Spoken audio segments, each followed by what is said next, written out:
email marketing hacks for 2024. If you go ahead and drop a line down below, I'm going to give you what it is that I'm going to walk through. My name is Pamela Dale. I'm going to walk you through how to convert your leads from your lead magnet into paying customers with these email marketing hacks. First up, you need at minimum 2 email marketing sequences / workflows for the lead magnet delivery. Normally, maybe you're thinking there is 1. There are 2. The first, obviously, is the fulfillment workflow. We've got lead magnet delivery workflow, and of course, once they fill out the form, we want to be sure that they are tagged appropriately with the lead magnet name so that you can find it later, not guess. Don't make it sound like everything else. And you're going to send an email. And in this email, you're going to be sure that you have the ability to know whether or not they have even downloaded your lead magnet. And inside of the software that I use, High Level, you're able to use a trigger link. You can see on the left-hand side, I have set up a trigger link. It has my lead magnet inside of it. I've put it in a button and I put it down below as well. And I then am really clear who's engaged and who's not. So the email marketing hack here is to know who is engaged. How many times have you opted in for a lead magnet and you never opened it? And they send you email after email after email and it never gets opened. You disregard, you probably take way too long to unsubscribe. And the real danger here is you have false metrics in your account, but you have false metrics in your head about the quality of your lead and where your business is at. So with this trigger link, they stay in this workflow until they click it. And if they don't click it, I don't send more than 2 emails and I let them know, no, you're not getting another email from me. And then once they do click on the trigger link, I put them into another workflow. I remove them out of the first workflow and I tag them appropriately and I speak to them different. What? I know, fantastic. And then where do we go? That's your first piece. You must have these 2 workflows ready and operating in your business so we can move to the hacks. There are 2 email marketing hacks that I want you to implement in your business. Why? Getting a lead and working with that lead is more expensive and more challenging and a lot more work than it's ever been. And if you don't know the quality of your lead, you are wasting time, energy, and money. So our first email marketing hack is lead scoring. Yes, what do I mean by lead scoring? Do you know that not every lead is equal in value to your business? And do you know who is and who isn't valuable to you at this time in your business? Could you walk into your CRM and pinpoint them at a click? My guess is probably not. That's where mine was as well. So let's jump into High Level. Let's have a look. Lead scoring or engagement score. We want to know who is taking action and who is not taking action and add in points. So in no particular order, these are some that you could think about adding when you are working with your lead magnet. That's the series that we're in right now. We're talking about lead magnets, but it works for everything. So in no particular order, if a contact has replied and has the tag lead magnet trigger link clicked, add 10 points. Form submitted. Did they even submit that form? Let's give them 10 points. That's a good start, right? If the email is clicked and open, let's add clicks are worth more than an open. Do they reply and have that tag for that lead magnet? Because you're going to ask them to reply. You're going to get them to reply to get the next piece of your lead magnet, say for example. So you want to entice them to stay engaged. You can also add on additional rules if they've booked a call, if the email event is an unsubscribe, right? We want to make sure that we remove those points because a click, those 5 points, it could be an unsubscribe. So we want to make sure that that's there, right? And you get to choose what those would be. And then you're saying, okay, fantastic, I've got that score, now what? Well, let's take a look at myself in my own CRM. This is one of my test emails, and I have an engagement score of 22.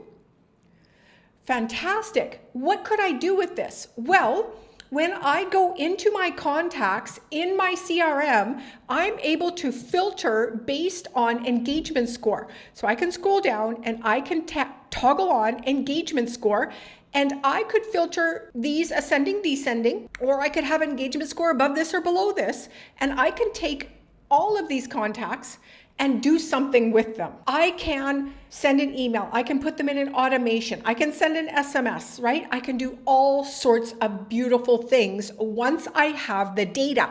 I'm no longer going to be running blind. The next thing I want to talk about is segmentation.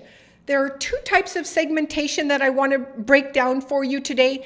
And the reason that we want to break these down and have these in our accounts in our business is because we need to know which leads are most likely going to turn into clients. So we need the engagement score to do this one piece of our lead segmentation.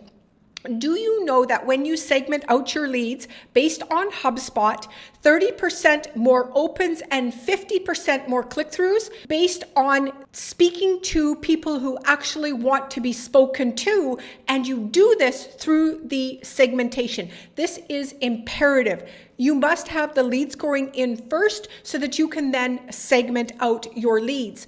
You're going to then do audience segmentation. You can do this based on tags, right? If you're not in the lead magnet flow, but you're in another offer and you'd like to know who's interested in this so that you can offer them this, you need to have them tagged out well.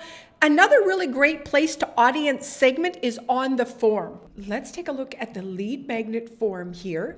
And what we can do is add on an additional checkbox, something that's really quick and easy for your potential lead to go ahead, and it doesn't take much energy or thought, and it gives you the ability to segment even better. One of the beautiful ways to do this is inside of High Level, we have the custom fields that give you the ability to have a radio button, a drop down, etc. These ones are easier than adding in text probably, right? Having them type something out. But this can help you really segment these people under 10,000 or above 10,000. Or what if you had, are you the CEO? Are you the marketing director? Are you an employee? That's really important for some businesses as well. So with this information, I'm then going to be able to tag them because there's conditional on here. What I can also do is I can go into my automations, and based on what they said on that form, what they ticked on that form, I'm then able to segment them out. So it's called an if then. So on the form, I'm able to go ahead and decide, okay, if they have picked this, let's go down here because we want to be able to tag them, and then we can go if. So then if they have under contact details, etc., we get to choose all of this information that they have added into that form. So it's very, very powerful to have this possibility here for you. And this is going to give you that ability to really segment out that audience and help convert more of those leads. The next piece of segmentation happens from the emails and your lead scoring. You're able to segment out your leads based on actions they've taken and not taken in email through some automations. These are delicious because right now, if I came to you and said, who are your top 20 hottest leads? Could you tell me who they were? 90% of you would go no, maybe even 99, right? If I asked you who's hot, warm, cold, and dead, do you have those segments? Probably not. And do you know that High Level and other systems are able to do this for you through some automations? Let's take a look at them. We have email engagement workflows that allow you to segment your audience in 14, 30, 60, and 90 days. You know if someone has opened or clicked in the last 14 days, the last 30 days, the last 60 days, and the last 90 days. And then you come into your contacts and you're able to click on these smart lists that have those tags but have not DND'd or unsubscribed, and you can speak to them differently. You now have the ability to take this data and do something with it. If they've opened and clicked in the last 14 days, what tags do they have? Where did they come from? What lead magnets did they come through? Where are they with regards to those audience segment questions that you asked? Are they under 10,000, above 10,000? Are they CEO or marketing? Are they 1 to 5 employees, or do they have more? This information is vital for you to have. So you're able to do that with these automations. They are one click, drop them in. They are working in the background, and all of a sudden you come in one day, 90 days later at minimum, right, to get this data for the 90 days, and you have a business that is going to give you the ability to market yourself more effectively. So those are your 2 email sequences. You've got the email fulfillment and you've got the trigger link clicked. And then your email marketing hacks are your lead scoring, which you need to set up so that you can then start to segment. And you're going to set up your audience segmentation through some questions on a form and some tags. And then you're going to work on your engagement lead scoring with your automations that you can then take all of this together, all of this data together, and be a more effective marketer.